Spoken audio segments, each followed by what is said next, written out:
let's roll the tape and take it from the top, starting in the first quarter. Spoiler alert, there is going to be 86 points of offense in this first quarter. Just 12 minutes, 86 points between both of these teams. We just finished watching the NCAA tournament, and I feel like we saw entire games that didn't have this kind of scoring in it. This was unbelievable. Both teams, the shot making throughout it. And really, I don't feel like it was really bad defense or a lack of energy from either team, Paris. It was elite shot making from both sides. Both offenses really humming here. I mean, this is just a good pump fake flyby by LeBron James and Chet Holmgren stepping in and knocking down a three. Both teams just really running their offenses at a high level. Yeah, you're going to see a lot of great looks by the Thunder, particularly getting downhill, getting to the paint, finding looks, and then a little bit of this as well. These two teams going back and forth in terms of their three-point shooting, knocking them down. And OKC, throughout this entire game, would have the edge in the paint, and that's really where the margin was for them offensively. Yeah, it felt like the Thunder, again, as we so often see, just a lot more versatility and diversity in terms of their offense. But how about Lou Dort? Amazing tonight. 5 of 8 from 3. He's been shooting the ball exceptionally well. But in that first quarter specifically, while you're trying to weather the storms of the Lakers, because they were tough, and Austin Reeves, man, he hit some shots in this quarter himself. Luka Doncic right here. And that is a highly contested three. Cason Wallace with his wingspan right in Doncic's face, and he knocks it down. SGA stepping back on one right here, knocking it down. More of that to come from SGA in this one. But again, just Lou Dort, big time in this quarter, Paris, of really boosting the Thunder offense. And you're going to notice the score throughout this. It's going to be back and forth. It's going to be tight. And this leads into something that we talked about with Chris Fisher and Michael Cage, is the fact that there were 20 lead changes in this one. And that's because it was really close, neck and neck in this first quarter. Yeah, absolutely. How about Alex Caruso with the one-legged step back over LeBron right there, former teammates. Sure, Caruso loved that one, and it was a tough shot to hit. But, man, this game, it just had great intensity throughout it. This is a tough take by LeBron, always a handful in transition right there. But OKC, again, throughout this first half, both teams really didn't stop scoring too much in the second quarter, Paris. It was a high-scoring first half by both teams, but it was a lot of transition, a lot of, look, this is, again, the type of game this is. This is good defense, and whenever you can get the types of stops like this that the Thunder could get throughout this one, where you're not taking the ball out of the basket, that's something SGA just talked about. You're not taking it out of the basket so you can get into transition and run. Now, the Thunder, they would go on a big-time run here in this second quarter, a 10-0 run that would force LA to call a timeout.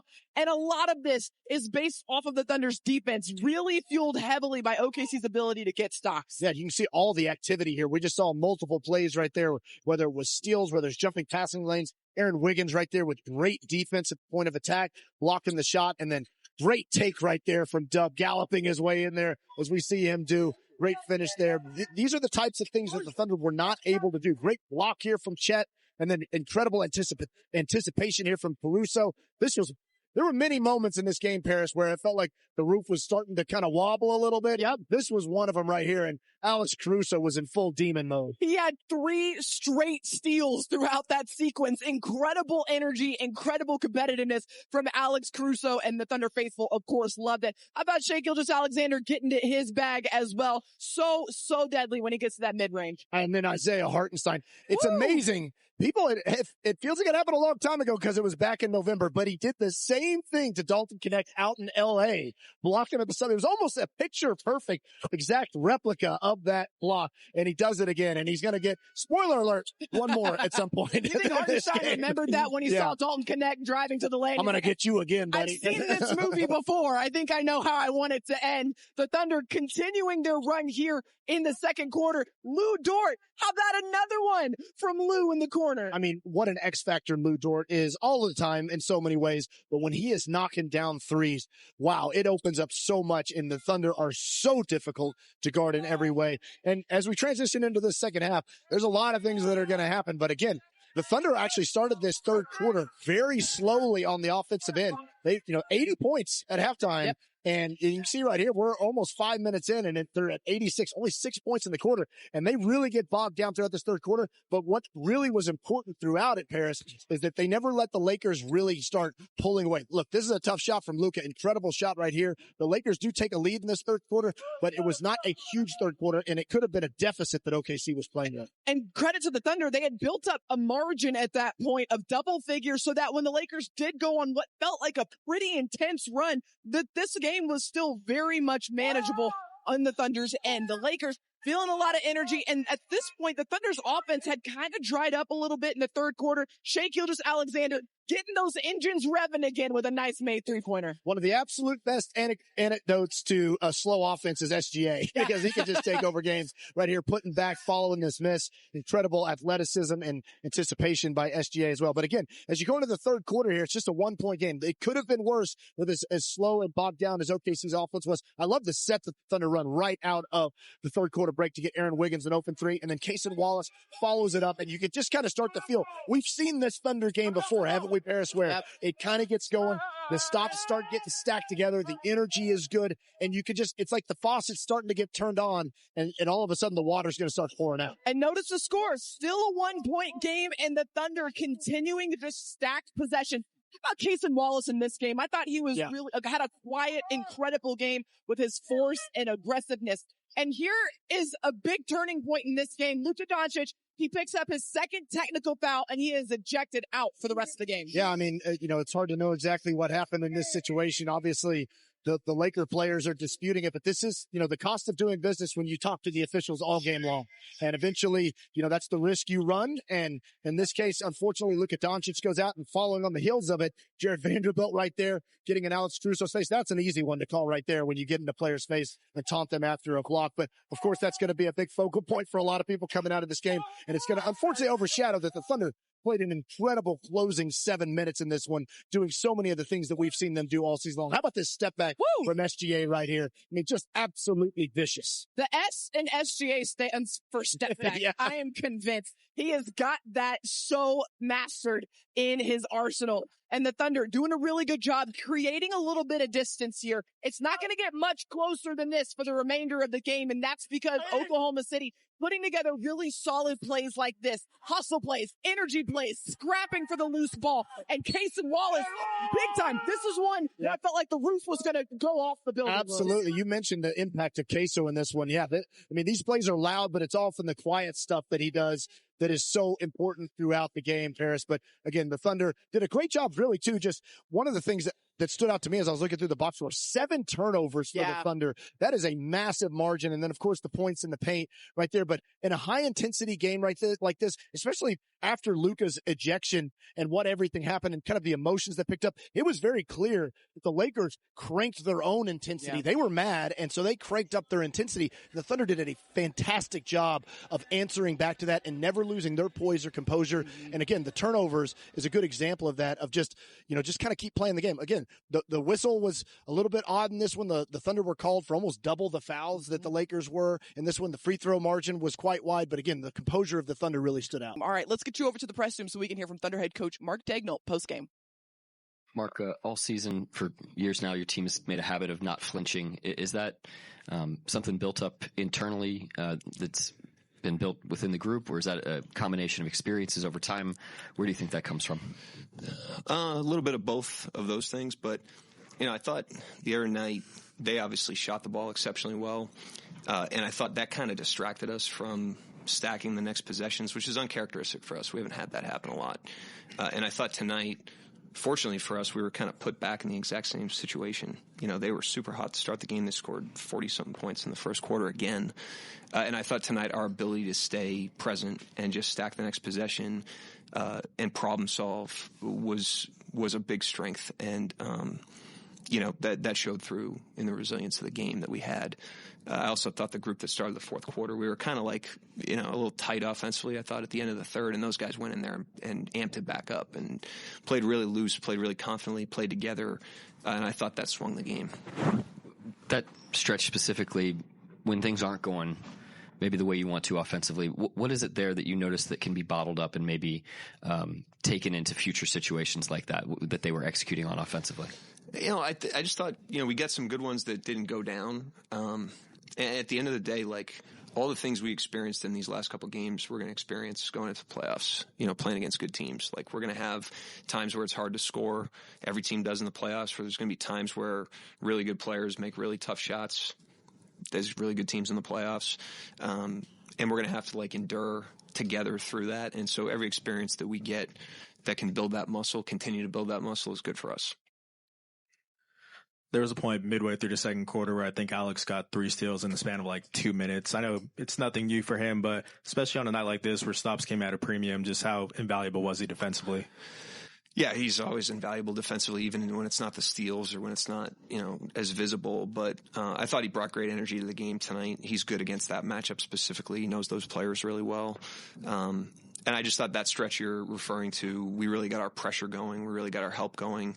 In the first quarter, they made some really tough shots. They were hot, but at the same time, they probably got where they wanted to go a little bit. And then the second quarter, we were able to be a little more disruptive, a little more in character, and ended up turning them over a good amount and getting out on the break. J-Dub was much more aggressive offensively tonight. What did you see from him and just getting to his spots? He was great. I mean, he's growing, I continue to go back to that. Just because he's a great player already doesn't mean he's not growing. And he continues to grow. He's made huge leaps in his game, certainly since he's been here, but even since the beginning of the season, just with the force he's playing with. And you can see him making himself do that at times and inserting himself. And I thought he did that tonight against a big, physical team, and he was outstanding tonight. Luka got tossed there in the fourth. What was your read on that situation? JT Orr, the referee that threw him out and teed him, gave me a tech in Sacramento for a very mild comment. So I don't know exactly what was said, but I can almost guarantee it wasn't as mild as what I said. And it was good to see him hold the line on the respect for the game standard, from situation to situation, team to team. And I hope the league has those guys back when they do that, but I don't know that that's the case because it looks like an outlier when somebody tees a guy, but there should be a line. If they cross it, it should be a technical, and you get what you tolerate. So I give that crew a lot of credit for the way they managed it. What does that line look like to you? They define it. It's just like follow through on what you define. Mm-hmm. Mark, what kind of dictated, it seemed like Shai came back into the game earlier in the fourth quarter than usual. What kind of dictated that decision? Just going for the game, wanted to simulate kind of a prime up for the playoffs, and that's what I would have done in a playoff game. Do you know if the technical, did they call it because he said what he said to a fan or just because he said it, period? Did they it was directed at the official from what I understand, but it was across the floor. I asked the official. I always ask the officials what they say because I'm trying to calibrate where the line is. I've heard some crazy stuff now, so I'm trying to figure out where the line is, and I just want to make sure that the line, I'm not asking for competitive advantage. We just don't want competitive disadvantage in those situations. And so, but yeah, it was, I don't think he would have thrown him if it wasn't directed at him and pretty potent. All right, stick with us here on Thunder Live. We got to talk about Shai Gilgeous-Alexander and his 42-point performance against LA.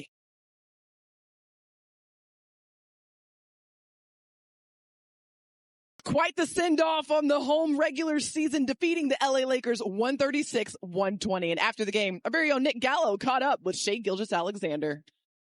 Shai, your team does not flinch. Tell me about how that factored in tonight.